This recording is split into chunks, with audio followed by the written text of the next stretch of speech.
From the campus of the University of Kentucky, you're listening to Behind the Blue. I'm Cody Kaiser with UK Strategic Communications. We know that early stage lung cancers, if we take them out, we can cure people, and we can cure the vast majority of people. So if we catch a small lung cancer early on, there may be up to a 90% chance of that being cured and never come back. The longer we wait, the more likely it is to get bigger or to spread.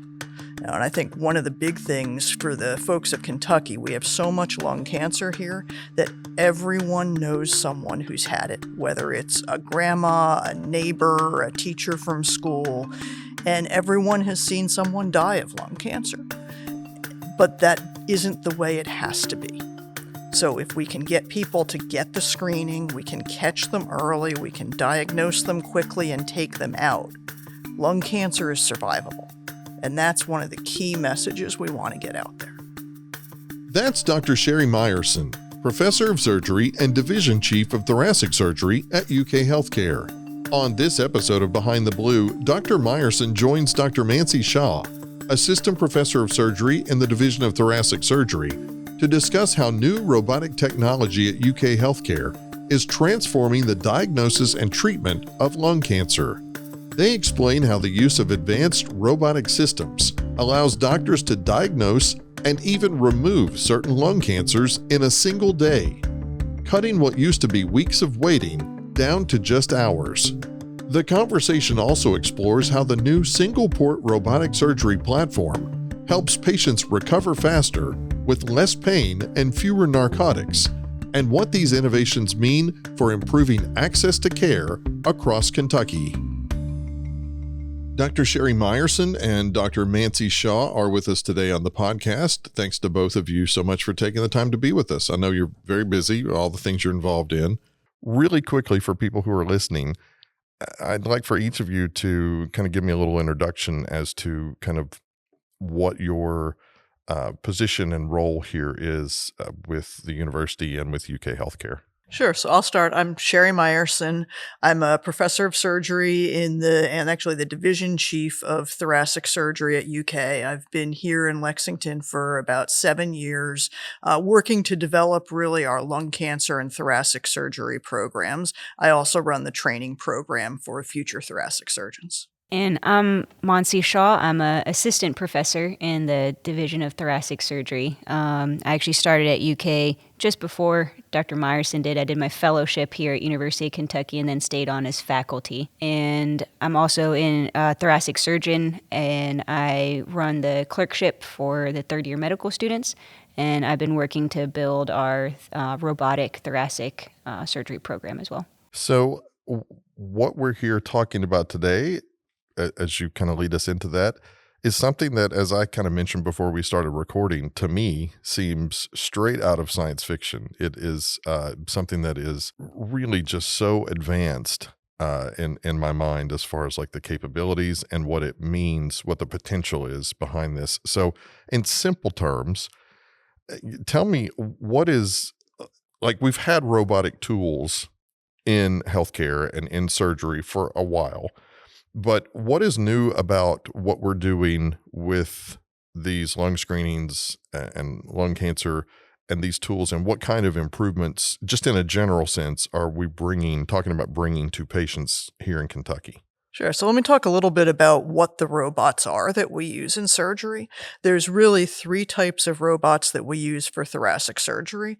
The first is something called an ion, and that's something we use to get a diagnosis. So that tells us what's going on in the lung. Then once we know what's going on, the next question is how to treat it. And there's 2 different ways that are robotic to treat this. And robotic really just means small incisions, and the surgeon controls a machine that does it. So it's not what a lot of people think of as a robot. There is no robot making decisions about our patients without us behind them. I think of it more as remote control. So those 2 different platforms, one has multiple small incisions that go between the ribs, and the other, the newest one, is a single incision that avoids the ribs. I'm going to let Dr. Shah tell you a little more about that. So I think what is up and coming right now in thoracic surgery is the use of a single port robotic platform. Previously, it's been a multi-port robot where we make multiple incisions between the ribs to allow a camera and long instruments to go through so we can do work on the inside of the chest cavity that would be through incisions that are too small to fit our hands through. With that, though, we're in between the ribs where nerves run, and so there is some degree of post-operative pain.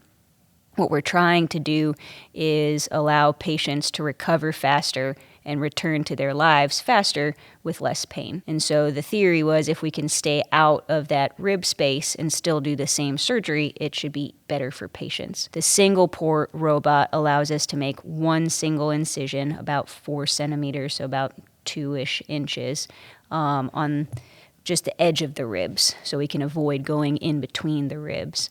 And with this, we can still place a camera and small instruments through to do all the work on the inside.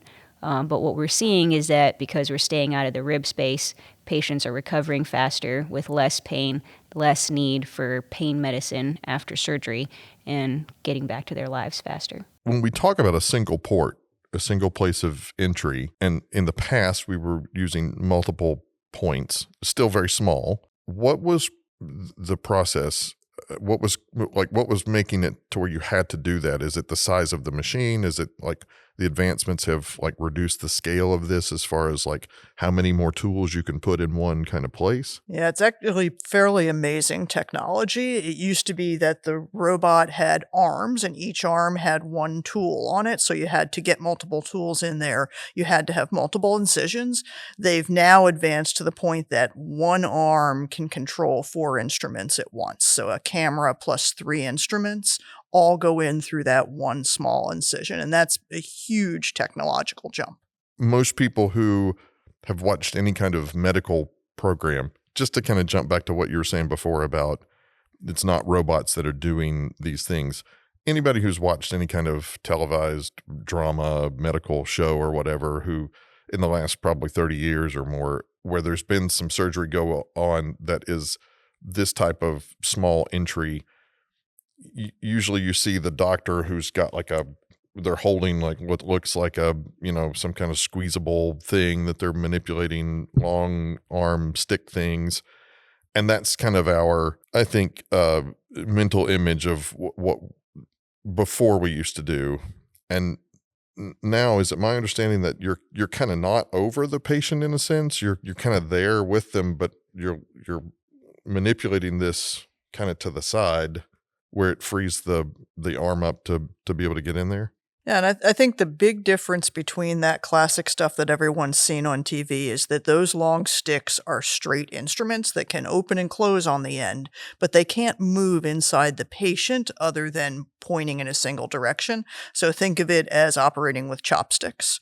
The new variation, all of the robotic instruments can actually turn on the inside like they have a wrist on them. They actually call it an endo wrist and an endo elbow for the single port. So the single port instruments have 2 places where they can move and rotate. So it's very much like the surgeons just moving their hands rather than having to try to operate with chopsticks. And to piggyback off of that, you're right. We're not standing directly over the patient, but we are still in the operating room. The robotic platform has a port through which the instruments go through, and then the surgeon sits at a console that has basically hand controls that allow us to control the instruments. And I think that's important to know. A lot of patients ask me, am I even in the operating room or am I at home drinking coffee? And no, I am there. And so in case of, any kind of emergency, we are directly there right next to the patient. This would seem too like in the event of complications that this gives you so much more finite like finesse and control over the situation because of that manipulation, because you can move this in ways that if you were using that old method that you couldn't get at a certain angle, you couldn't do things in a certain way. This seems like it opens up the opportunity to be way more precise and probably because of that, way less invasive in a lot of ways. And I think the other nice thing about this technology is it actually has 3D vision. So there's two cameras side by side that give us depth perception. With the traditional laparoscopic minimally invasive surgery, that's all 2D. You're just watching it on TV. So we have a much better view of what's happening than what surgeons had in the past. And the instruments are more technologically advanced, so we have more control with energy devices, bipolar energy, cautery, finer motions with the instruments. So the combination of these advanced instruments plus the advanced vision is really a game changer. Well, let's kind of work backwards just a little bit and then come back to this.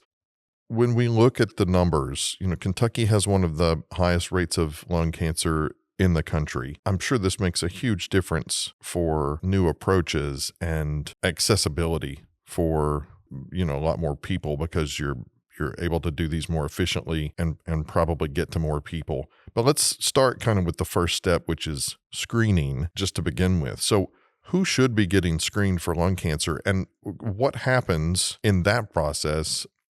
And especially when a scan shows something suspicious. Yeah, so lung cancer screening really is directed at folks that have a history of smoking or active smokers. So anyone that is between the age of 50 and 80 who smoked at least 20 pack years. A pack year meaning if you smoke 1 pack a day for 20 years, that'd be 20 pack years, or half a pack a day for 40 years would be 20 pack years. Or if you've quit smoking but for less than 15 years, you qualify for lung cancer screening. So part of what we're trying to do is educate people so they can advocate for themselves to get lung cancer screening, just like you would get a colonoscopy or a mammogram. It is routine healthcare maintenance. Once a nodule is detected, that's where there's certain criteria then for diagnosis and biopsy, which I can have Dr. Meyerson talk about. Yeah, so if you took a CT scan of everybody in Kentucky, you would see a huge number of lung nodules. And yes, we do see a lot of lung cancer here, but that's also not the only thing that causes lung nodules. There's fungus that lives in the dirt in Kentucky that we all breathe in every day, especially folks who are out on farms and more rural areas. That can cause lung nodules as well, so that just because we found a lung nodule does not mean you have cancer. So that's the first thing. We have to look at what do they look like, how big are they, and then if it's small to start with, we may look at how does it behave, get another scan, see if it grows over time. We can look at some of the characteristics of it. If it has calcium in it, it's more likely to be fungus. If it doesn't have calcium, it's more likely to be cancer. So we put all of those things together with a person's risk. How long have they smoked? How much have they smoked? Do they have a family history of lung cancer? Those sorts of things. And we make a decision, is this something we want to watch and see what it does? Or is this something that we think we need to find out now what it is? And that's when we think about doing a biopsy. So, yeah, we're offering now what is called a same-day diagnosis and treatment. Walk me through kind of what that day looks like for a patient, from the scan to the biopsy, and then if needed to actually removing a cancerous mass. Sure. So these are patients who have come to see us. They've had a scan already that has shown something that everyone says this is worrisome for cancer, either based on what it looks like or their history or something about it.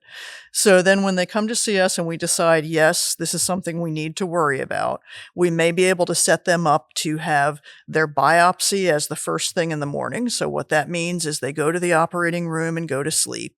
We take a bronchoscope, which is a tube that goes down the inside of their airway, down out into their lung, and we can use the map created from their CT scan to wiggle right out so that we're next to it.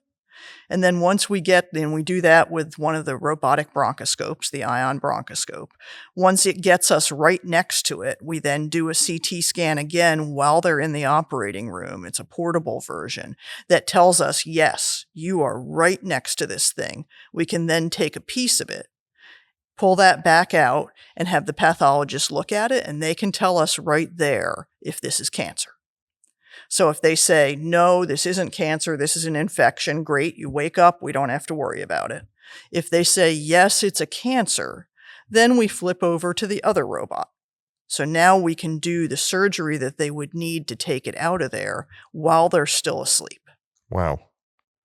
Going back to the screenings, the kind of the pipeline of screenings and getting treatment, I want to ask, if you're somebody and you're listening to this and you're thinking, well, I don't work on a farm, I don't work in a coal mine, I don't smoke, but let's say I go to the ED for something that's completely unrelated and they have to take an x-ray, and somewhere along the way the x-ray picks up some type of lung nodule or nodules.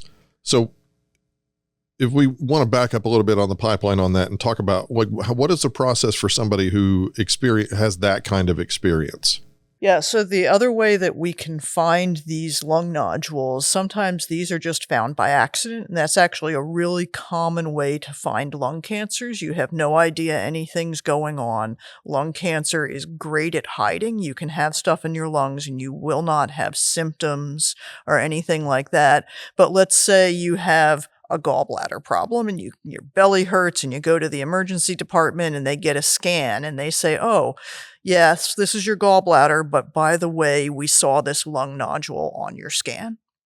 And that puts you into that pipeline where now we need to figure out what this is and what do we do about it. And it goes back to what I was saying, based on the size, based on what it looks like, we'll make a decision of how suspicious is this? Is it something we just want to watch, get another scan in a couple of months to see what it does?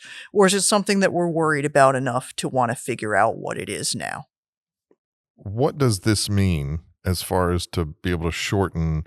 I mean, I think it's kind of obvious in a sense, but what does it mean to shorten this waiting period from several weeks to just a few hours in that same day, both from a medical perspective, but also even from an emotional perspective for your patients? Yeah, I mean, I think this is really huge for patients. There is a lot of aspects of this that can cause stress and anxiety and strain, right? There's the time lag between otherwise going through this workup, the diagnosis, and then waiting to start your treatment. That can sometimes be weeks, month, more than that, or possibly longer. So there's that anxiety component in the waiting that we can potentially shorten or eliminate completely. There's the financial component of multiple trips back and forth. We see patients from all over the state. Sometimes they're driving 2-3 hours to come to see us. That's time away from work, time away from their family, the financial stress of all of that we want to try to shorten or eliminate. So it's really impactful to be able to speed up that process for patients and have them know that they can come in and on the same day get a diagnosis and be treated and hopefully be able to move on with their lives. I think the other medical side of that is the sooner we get to it and take it out, the less likely it will be to spread. And that's going to be key for our patients. We know that early stage lung cancers, if we take them out, we can cure people and we can cure the vast majority of people. So if we catch a small lung cancer early on, there may be up to a 90% chance of that being cured and never come back. The longer we wait, the more likely it is to get bigger or to spread. And I think one of the big things for the folks of Kentucky, we have so much lung cancer here that everyone knows someone who's had it, whether it's a grandma, a neighbor, a teacher from school, and everyone has seen someone die of lung cancer. But that isn't the way it has to be. So if we can get people to get the screening, we can catch them early, we can diagnose them quickly and take them out, lung cancer is survivable.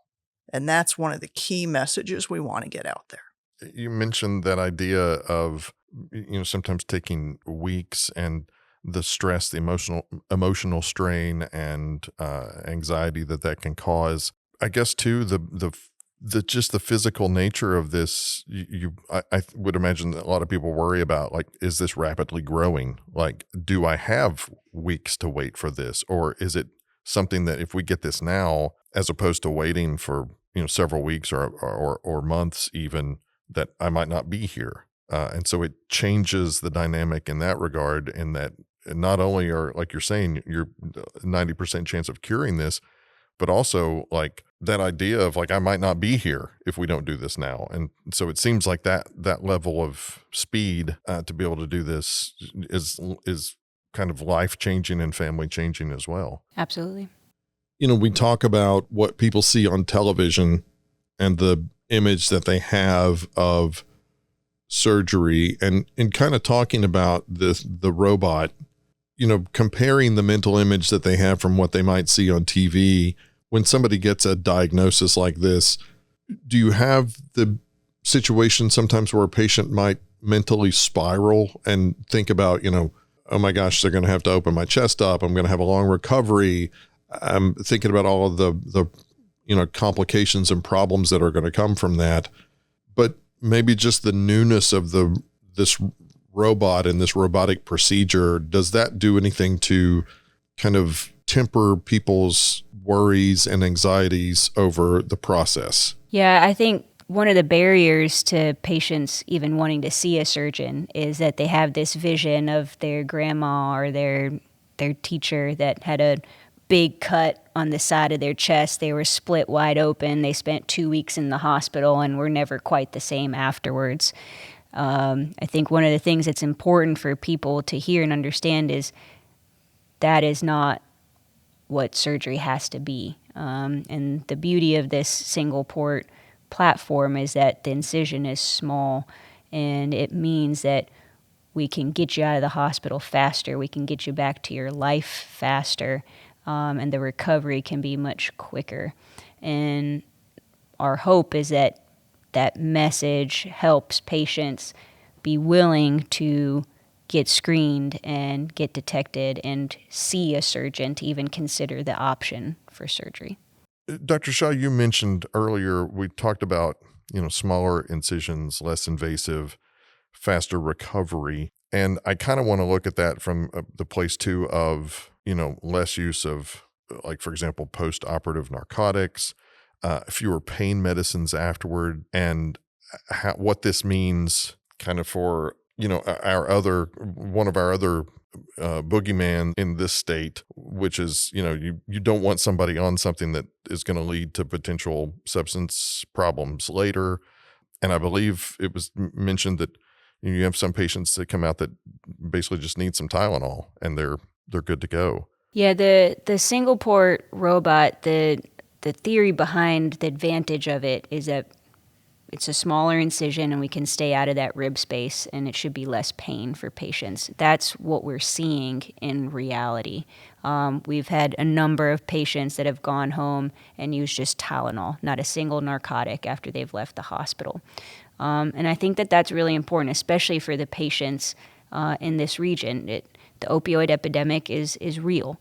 And I've seen lots of patients that are afraid to have surgery because they're afraid that they will need pain medicine afterwards and may become addicted to pain medicine. In a similar way that most people around here know somebody that's had lung cancer, a family member, a friend, a neighbor. A lot of people have seen friends or family members or neighbors that have become addicted to pain medicine. And that's a real problem. So I think that's one of the big advantages of this new technology, and I'm hoping that that encourages patients to be screened and get diagnosed earlier and pursue or be open to surgery as a treatment option. I think with that as well, it also helps us to provide surgery to a broader range of patients. Not everyone can go through a big operation with a big incision that would require a week plus of recovery in the hospital and weeks of recovery at home. But with a smaller incision, a single incision with less pain, we can get people up and moving faster and get them home faster, and that means that we can offer surgery to a broader aspect of patients. Maybe patients that have a little bit more difficulty getting up at baseline, or patients that are a little bit older. And so that allows us to help more people in general. You actually answered my next question. Is in the process of that, I was wondering kind of who the right candidate. I mean, we talk about if you fit these markers for tobacco use, things like that, but who really the right candidate is for these, and if there are health conditions or cancer stages that might make someone a better fit than others, or vice versa. Yeah, when we think about what treatment for cancer stage is the key to this. So when we think about lung cancer, early stage cancers mean it is just within the lung itself. So a cancer starts as a ball of abnormal cells. Those will grow and divide over time. Eventually, if you leave it there long enough, some of those cells are going to break off and try to escape. Within the lung, they tend to stay in that same part of the lung at first, but eventually work their way down to the root of the lung. And that's where they run into lymph nodes. And lymph nodes are your body's filter system. Their job is to pick up things that shouldn't be floating around, like cancer cells. From those lymph nodes at the root of the lung, they can then move to the lymph nodes in the middle of the chest and then escape out into the rest of the body. So when we think about how to treat cancers, that progression is super important. If it's just locally within the lung, then surgery is our first option. So a small cancer that is just within the lung itself, we want to think about surgery as our first choice. Once it moves on to the lymph nodes, then we have to think that, hey, if there's cells that floated to the lymph nodes, maybe there's cells floating around elsewhere that we can't see yet. So now we have to think about treating the whole body. That means something like chemotherapy or immunotherapy, and then maybe seeing how they respond to that and coming back and talking about surgery afterwards once we get some of that other disease controlled that we may not be able to see. And for folks who've had it spread elsewhere in their body before they come to see us, that's usually treated more with just chemotherapy and potentially immunotherapy, and that's really doesn't have as much of a role for surgery. Is that a situation where when you do the screening and maybe you find that while you're there, you do what you can and then you move on to chemotherapy? Or is that a place where you're like, okay, we're past the point of removing something this way? We're like, is it a combination? So some of it is a little bit about what stage it is. So stage 1 is the earliest stage. Lung cancers go from stage 1 to stage 4. Stage 1 cancers in patients who can tolerate surgery, we always want surgery as our first choice. Stage 2 and 3 generally involve lymph nodes. And if it's made it to that stage, we want to ideally do the chemo first and then follow up with surgery. Because if we do the surgery first, number one, folks are recovering from surgery. They may not get their chemo as soon as they need to. But number two, it gives time for these cells that are floating in your system to find somewhere comfortable to set up and grow. And that's what we don't want. As far as what patients are candidates for surgery. Yeah, I mean, a lot of it is looking at how functional the patient is, how healthy the patient is, what other medical problems do they have, is their heart strong, how are their lung function, can they move around. The most objective thing that we use to see if someone is a surgical candidate is lung function tests. We want to know what a patient's lung function is at baseline so that we can calculate if we remove a portion of their lung, can they still breathe? There's really no benefit. We're not doing anyone any favors if we remove a portion of their lung and get them cancer-free and then they can't get out of bed or walk down the hallway. So that's a big part of us judging, is someone a good candidate for surgery. How do we make sure that people all across Kentucky, especially in some of these rural areas, can learn about and access these types of advanced treatments? So one of the things that we've done as part of the UK Division of Thoracic Surgery is put a huge emphasis on going into our local communities. So we've developed a network of outreach clinics where one of our surgeons goes out to a smaller community. Generally, they're about an hour and a half away from Lexington. So we have a clinic out west in Elizabethtown. We have one down in Somerset. We have one out east in Moorhead, and we have one that will open soon up in Frankfurt. And that gives people the opportunity to be a little closer to home. They can get their scans, they can get their testing done near home. And then if we do decide surgery is the right answer for them, they only have to come into Lexington for the operation. Looking at the other side of it, a lot has to come together, I would imagine, to make a same day approach work. How do you coordinate all that so that it works so smoothly when you've got all the things that are involved with this as far as pathology and looking at the scans and actually doing the surgery and anesthesia and all those types of things? Like, are there extra layers to coordinate this to do it in such a compact time frame, or how does it all just kind of work together because I guess you've got the resources there that are able to move on it quickly? Yeah, I think UK has amazing resources for this type of thing, and it does require a little bit of thoughtful planning. We need to know what things are being done on what day so that I don't end up with, I'm trying to use the ion bronchoscope at the same time that Dr. Shah is trying to use it. So it does require some coordination between the surgeons, but we've got a great OR team that helps us organize all of that and our office staff.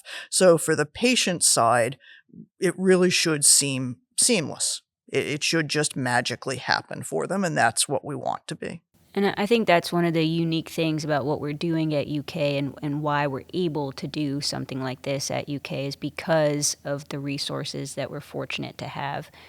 Because it does take a surgeon, an anesthesiologist, nurses in the operating room, pathologists, an entire group, network of people to work together to make this happen. And that's just really difficult to do everywhere.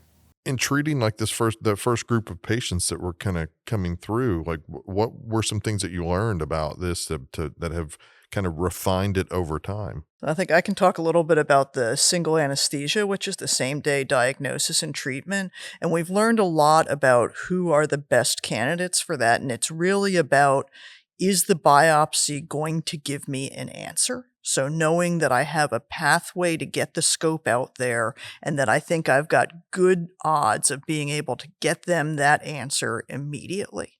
If it's something that I think is going to be harder to biopsy, may not be the easiest thing to get out there, then we may not elect to do it all on the same day.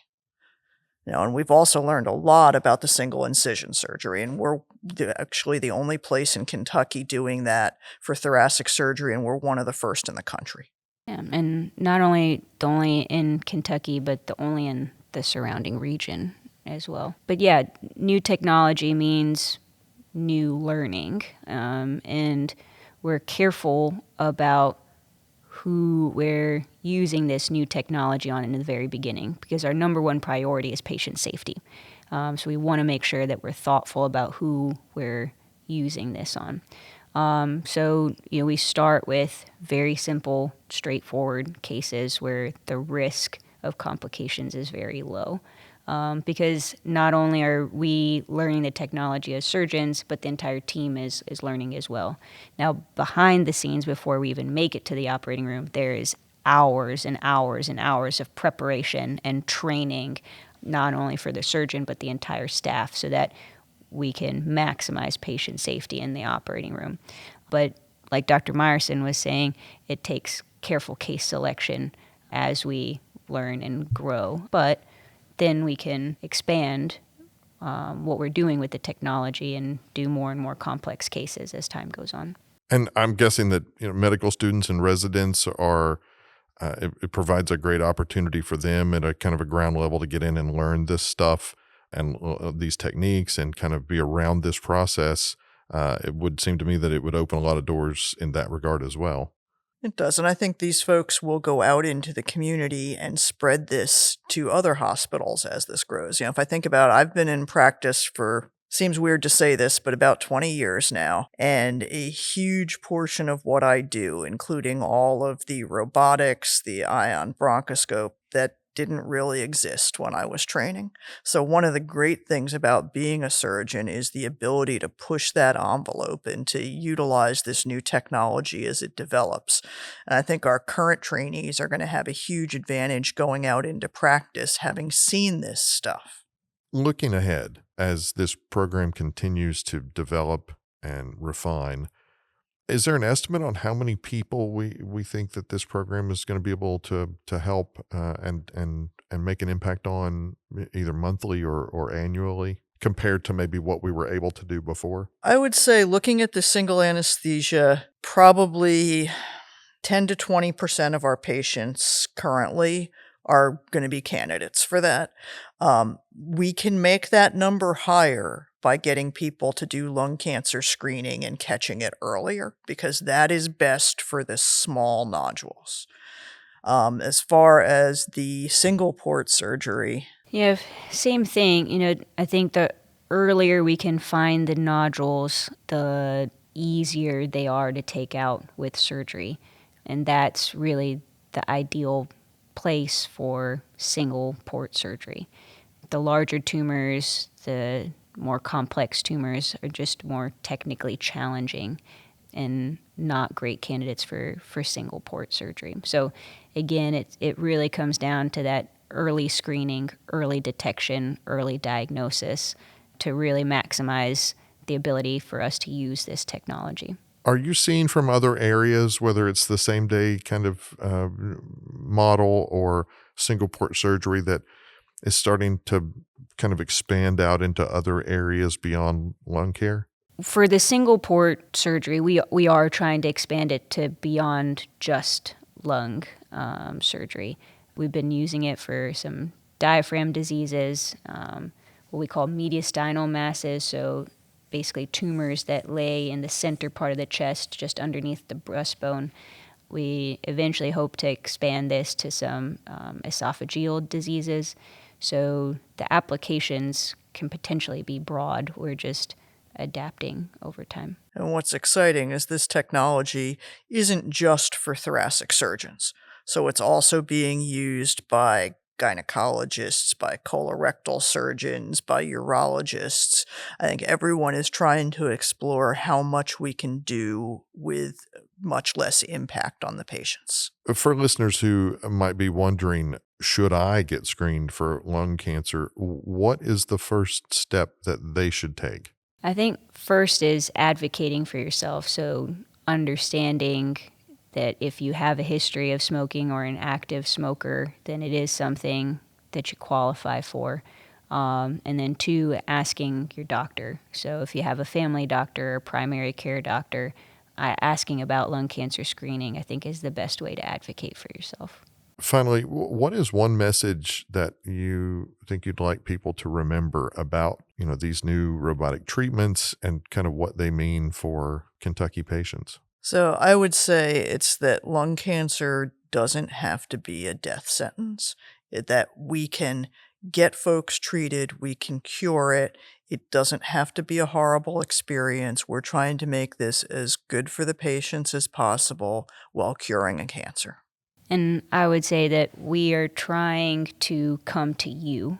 So with our outreach clinics, we're really trying to bring our skill set out to you so that you don't have to come all the way to Lexington. So being open to seeing us, I think, is also a really important thing. I would say the one last thing, anyone who's been told they have a diagnosis of lung cancer, unless it's clearly spread everywhere, should see a surgeon for an option. They shouldn't be told there's no potential for surgery until a surgeon has said that. Things have changed over the last decades, and folks that we would have once said are too sick for surgery, too old for surgery, the rules have changed, and everyone deserves to be able to advocate for their own future and at least talk to a surgeon about whether or not surgery is a possibility for them. This is all so fantastic. It really is science fiction come to life, and it just opens doors for so many people and so many families. And it's such a real change in like a family and their future. And I just think that it can't be stated enough of the impact that it can make on families in Kentucky communities. So Dr. Sherry Meyerson, Dr. Mancy Shah, thank you so much for taking the time to talk with us about this. I really appreciate it. And I just want to encourage people to contact your own healthcare providers and, like you said, advocate for yourself in getting the care that you need. Thank you for having us. Thanks a lot. Thanks for listening to Behind the Blue. Behind the Blue is a joint production of the University of Kentucky and UK Healthcare. For more stories about UK and UK healthcare, visit uknow.uky.edu.